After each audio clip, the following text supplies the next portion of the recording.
I was banished or else I was trapped.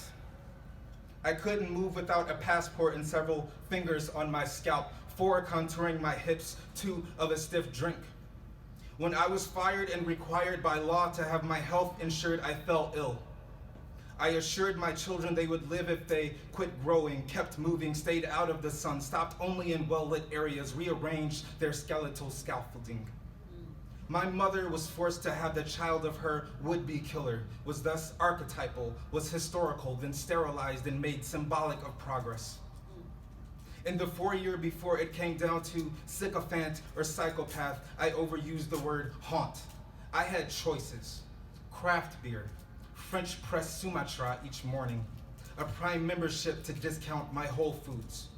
I had a deconstructed soul food renaissance to look forward to. New neighbors sweating through candlelit hip-hop yoga. In order to cope with mourning the money I earned but never touched, I worked until I dreamt of work. I lived nowhere near non-toxic water. I walked and was accosted. I drove and was accosted. I gave up driving, but the poles had already begun to collapse. The infrastructure collapsed. The trains collided, the winds collided, and nothing remained anymore of our time to exhaust a reversal effort. Only those in the business of killing efficiently could travel.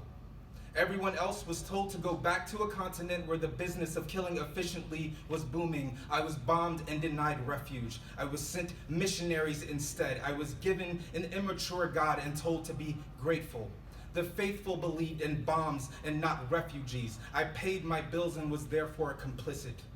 I paid taxes to be more effectively terrorized. Long-range acoustic devices for all the local precincts. I had a gun because they had a gun, because I had the manner of a thing on which a gun was found planted. The bodies of activists turned shot in locked cuffs and burned in locked cars in the century after a century of lynchings. I was part of a citizenry ruled by corporations that were legally people who could tracelessly erase everything but plastic, which outlived us all. But not before it became customary to swim home past flatfish and yard signs mumbling "resist" above the headlights, to emerge lotioned in a thin film of oil, to be a homebody and always on Homeland Security camera, shiny and pornographic while hunched fiendishly over the hot plate. I was not there, I told myself. You are not here, agreed the Bluetooth headset newsfeed. The debt collection mail in columns. I keep trying not to smoke or smoke again or smoke so much, but fuck it. The grandfather is dying. It's obvious how the planet has been inching for a century toward this.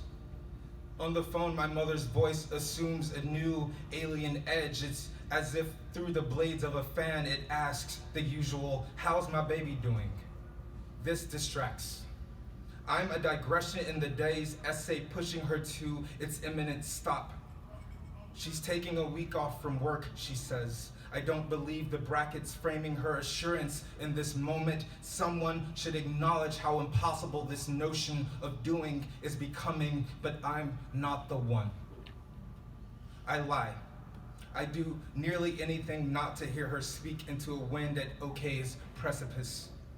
Her words and mine just blow a commotion of iotas, massing embankments we can neither incinerate nor eat. The tension in a St. Louis suburb following the shooting of an unarmed African-American teenager by a police officer was thrown into stark relief Sunday night in a video captured by CNN of a police officer yelling derogatory phrase at protesters. "Bring it, all you fucking animals, bring it," the officer said in the exchange. Under a weight of slush-rumped bodies rutting, I drew breath, rancor, the clamor of their anchors dragging bottom, having spooned bare with unchecked decadence my bowl of raw sugar. Lips around an anemic sucking maw loomed in a just secretion, smacked, but listen, but still. In the dream, I was blind and white as bone. I appeared picked not quite clean, not right until The growls serrated my stirring limbs with pristine teeth they were before flesh fell deadish where I slept. Their whole heavy tongue slack in my own throat, opiate slow.